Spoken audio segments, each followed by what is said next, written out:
Welcome back to It's a Tool Thing. Today I was going to do a video about the electrical tools that I pack out onto the job site. I'm going to do a little unpack on some of the items, show you what I use. I've had a lot of these crack torches, as I refer them. I've actually got a SnapOn one in the shop without a case, and that's been an excellent one. But this one here is a power probe one. I kept going through them in the shop truck, and I realized that this was one of those items that I actually needed the blow molded case. And I've had this for several years now, and she's in still good working order. I tend to just use the crack torch and none of the other accessories. But I like it just because it keeps it secure, and I keep it from breaking it. It has been a good one. I recommend it for the price. I picked it up used, I believe, but even new, it's a good value. The next item here is just it's actually a flute case that I picked up for $1 years ago. But I've got multiple multimeters. I want to say I've probably got at least 5 or 6. But this seems to be my go-to. This unit here, I've actually added the magnetic lanyard here. And besides saving my bacon a few times from almost dropping it, I really like it because when you're up underneath the truck working on something, you can stick it to the frame rail, stick it to the side of the transmission pan if it's steel or something, and be able to keep the leads close enough to you. Like I said, this is actually my preferred unit here. It's got the detachable head on it, if I can get it to cooperate here.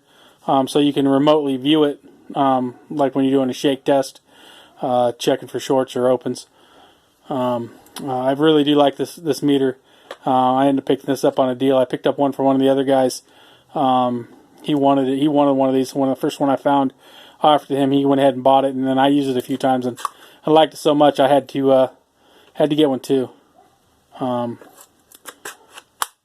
it's a good meter. The only negative thing I'd say about it is it eats batteries. It does actually take. It's got a quick install for the batteries on both the head and this, so that's nice. And it takes one of the double and triple A's, if I remember right. I can't remember. I think it's double A's in this, and triple A's in the head. But it definitely eats through batteries. And I have had a few issues with it in extreme cold weather where it took a few minutes for it to kind of wake up. It was a little sluggish. I'd put it in the truck for a few minutes with the truck running. And it might have been due to low batteries or something going on there. But she's been a great meter. Use it every day. Next items in this kit here. I really like these kind of DeWalt cases. You'll see some other Milwaukee ones and whatnot to keep my stuff separated. But these are some purchased and a lot of homemade terminals. I make them as I need them sometimes, like this one here. I never have been able to find this exact terminal. So I actually deep-end the connector and soldered in new ends on them as needed. That one I didn't have to solder, but some of them I do. I keep a little light bulb in here. Use it for testing. Just put a little bit of a load on the connectors and the wires. But these pins here, they work pretty well. One of these I'm going to buy a real kit. But the funny part is I probably won't use it. I tend to just use this little kit here. I've got the same kit in a nicer box at the shop, and 9 times out of 10 I just come out and grab this container right here and go to town and get the job done. Next in here I have just basically some leads. Some of the nicer removable, nice silicone fluke leads with the removable banana jacks. I don't use these leads very often. I do use them on occasion. But they're nice leads. I need to make up a set of these other ones with these kind of leads. I really do prefer these leads. But it seems like a waste to modify a nice quality lead. These are actually, Palm I want to say, brand. But I modified the ends of them, cut them off, and then heat shrunk on blade style ends to be able to use those connectors. And these tend to be the ones I use most of the time, probing into different components. And then I always have a spare piece of jumper wire in here to be able to run the backside of a circuit if I need to, or to extend it if I'm trying to get to two ends of of one wire, just to measure one wire particularly. And the last item in here is actually an old sunglass case I repurposed. It's got some extra leads and some small jumpers. Don't get into that stuff too much, but I just keep them in there for emergency backup. That's everything in this case here. The next item here is all my terminals. I actually keep multiple sets, but this is my go-to set here. It's a nice two-sided case. Try to keep them pretty organized. Don't use a lot of these style connectors, but when I do, I've got them bagged up and organized so I can grab what I need as I need them. This heat shrink here I tend not to use. It doesn't have the glue in it. It works fine, but it doesn't work as good as the heat shrink with the glue in it. So I tend not to use it very often. On the other side of this bin, this is the side I use the majority of. I am more of a crimper guy than a soldering guy. I have soldered a few connectors from time to time, but I tend to use these crimps. I tend to use a lot of these 1820 style crimps, but we get them, how well it's going to show up on camera here, we get them uninsulated. Whoops, I lost that one. Grab a larger one out here, maybe we can see a little better. Take a second. Here we go. Nice uninsulated crimp. I don't know if anybody knows this. I'm sure some people do, but there's a seam on these crimps, and if you're using those dink style crimpers, you actually want to put that crush on the opposite side of the seam there. And I keep them in all the various sizes. I go through a lot of these. We buy this heat shrink in sticks, and I sit there during break and lunch and actually cut these things up, because you get about 4 of these if you measure them out and evenly sized. And it takes a little time to do it, but you got during break or a lunch or something like that, when you're done eating, if you're prepared and have this stuff sitting there, it doesn't take long to crank out a whole bunch of these and then keep them in. I keep some in here, and I always keep some spares. And then I have other kinds of basic pre-heat shrink connectors that are pre-coated, ringlets and so on, different sizes. But this is my go-to anytime when I'm doing electrical. I grab this thing out, just take it right to the vehicle, under the vehicle, wherever I need to go. The next item I have here is actually my carry bag that I use getting out of the shop truck, heading right to the vehicle to get going. There's a lot of stuff in this bag, and apparently it doesn't fit on screen very well.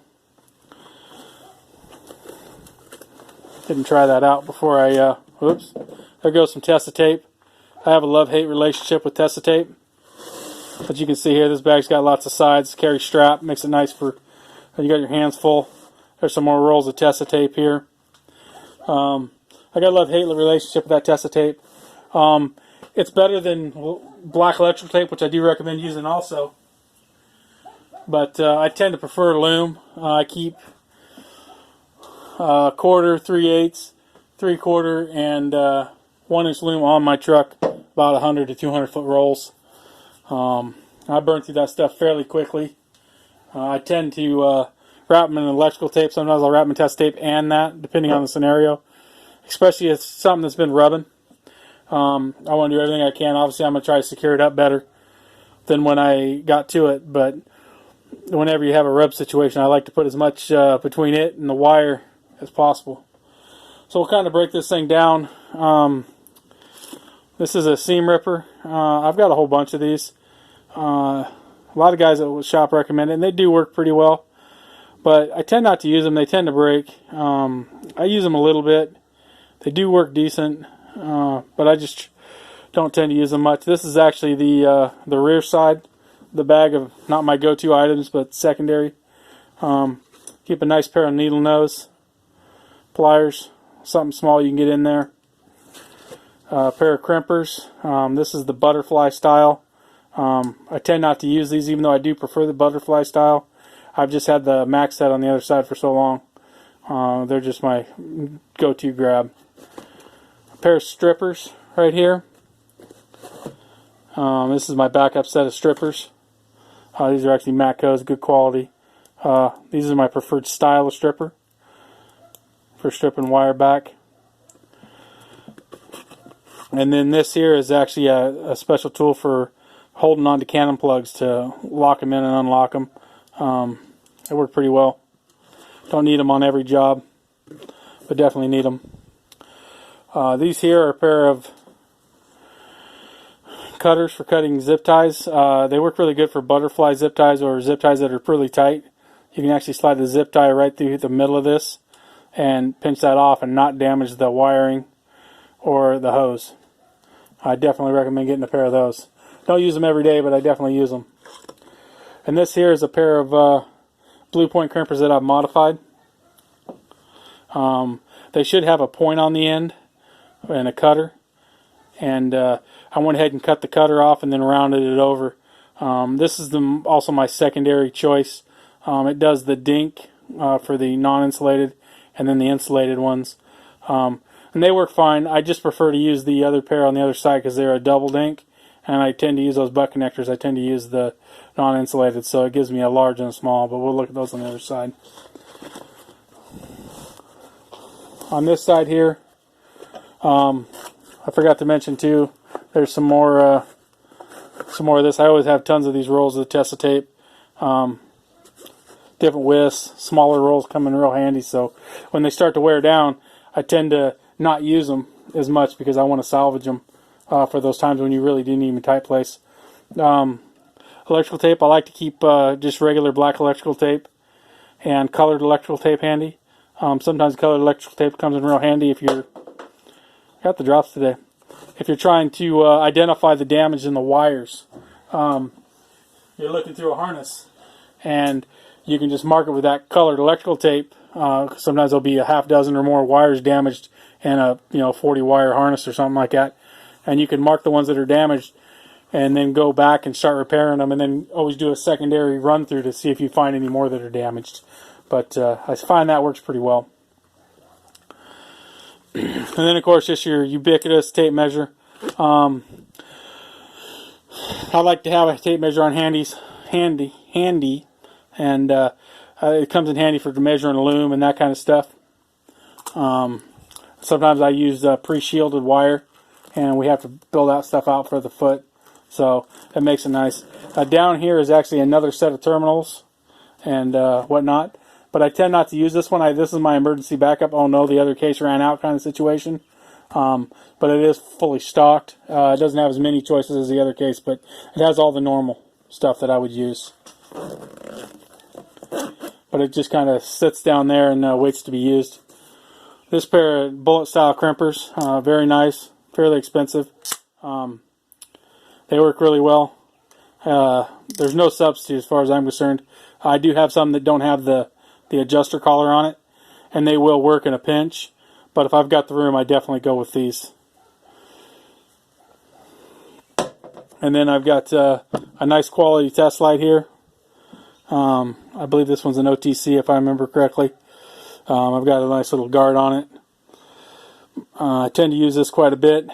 I like the coiled style lead. It gives me a pretty long lead and doesn't take up too much space. Just kind of keep her wrapped up here the best I can. She's not perfectly organized by no means, but my standard rule is if I can keep it organized enough so I know where it is, I'll be okay. And then I keep my most common fuses. A little fuse carol holder here that actually the shop gave me. They had it left over from something that they weren't using anymore. And it works pretty well for these fuses.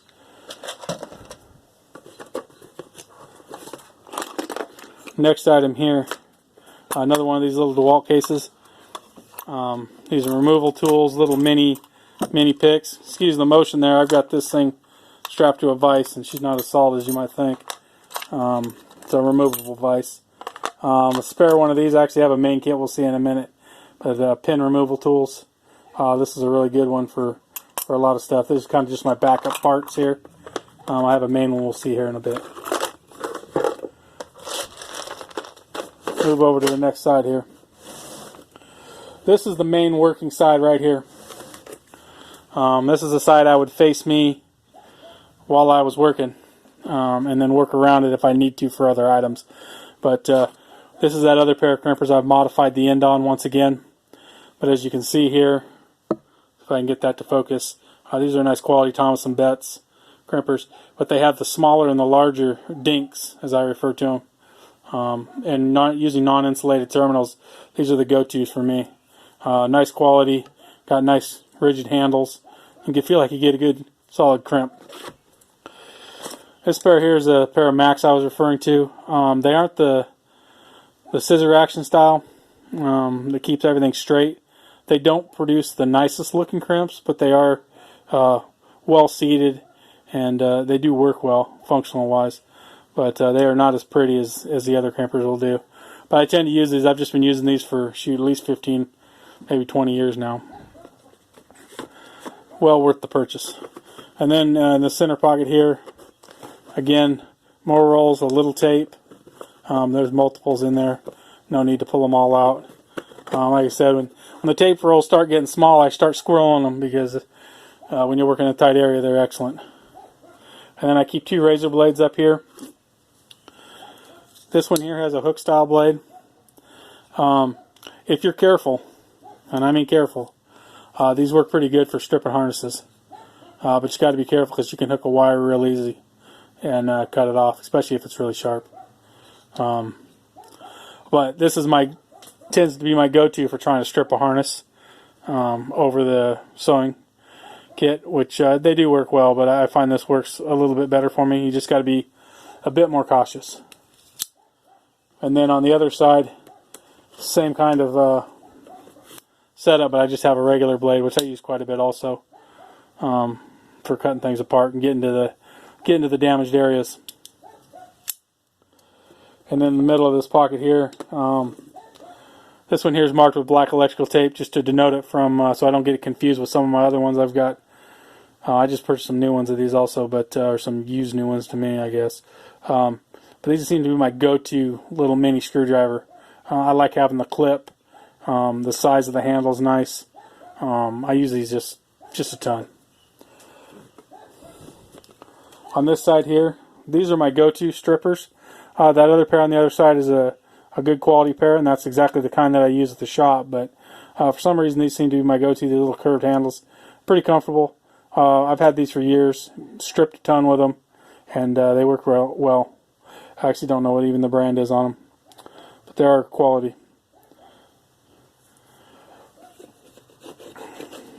Next thing here is just a pair of your side cutters.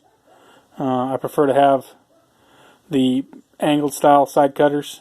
They work good for cotter pins and other things, but it just seems to be the ones that I've always kind of gravitated towards. It's a pair of Cornwells. They work well. Now we're going to the center here. You can't see in this top very well, but I'll pull each item out. These are some pin removal tools. If you can get a good deal on these, this is actually a max set. But you can see I haven't used them a lot. If you get a good deal on them, they're not bad. They're just not my favorite. They're kind of stubby. I tend not to use them. Just keep them as a backup. This set of Max, however, I do like a lot better. And you can see there's quite a bit more wear on these. I've had these for way shorter of a time than I had those other ones. I've had those other ones for years. I think I've only had these for maybe a year or two. But these do work pretty good. They got a little better handle on them. Two-sided container. These, if I need these style terminal removing tools, these are the ones I tend to go to. As you can see, I don't use very many of these. There's only a few of them I use a lot. Next item in here is actually a similar set, SnapOn. I picked these up used actually. One of these days I need to see if I can try to get them some of them warranty. They're pretty busted up now. I do like the handles on them.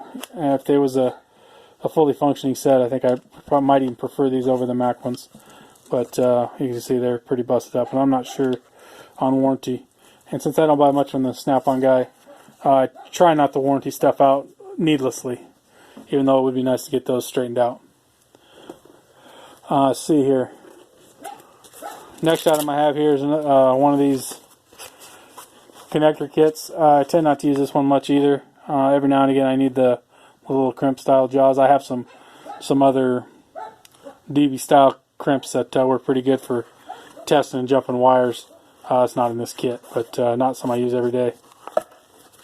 I've got a couple sets of these. Just hasn't been something I've ever been into too much.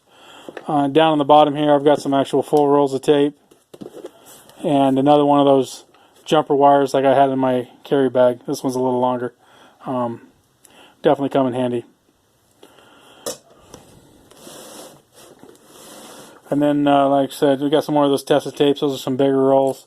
I don't think there's anything in this one if I remember correctly. Yeah, there's nothing in there. And then the last side of this box here. This is my, it's got a bigger clamp for either putting to power or ground as I need for testing. Some more leads here with alligator clips. I tend to use these over those other ones. Nice quality clip. They're actually removable also. Banana jack style.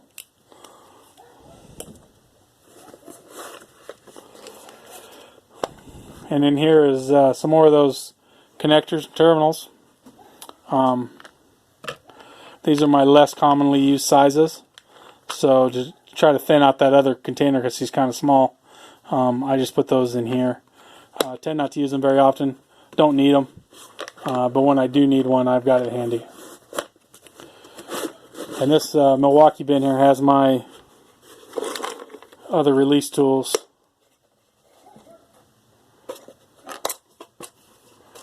These are those round style ones I said. They tend to break on some of the non-bullet style connectors I said in my other video. These little plastic guys. I use these all the time.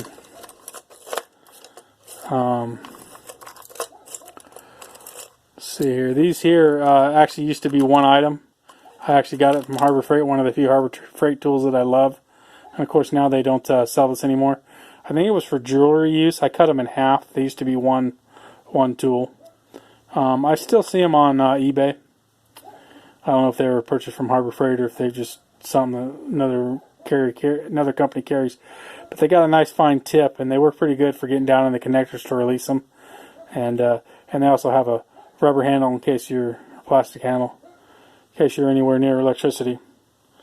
So that's what's in my carry tote I use when I head on the job site. Thank you for watching. Please like and subscribe, and comment down below about the items that you take. Thank you for watching.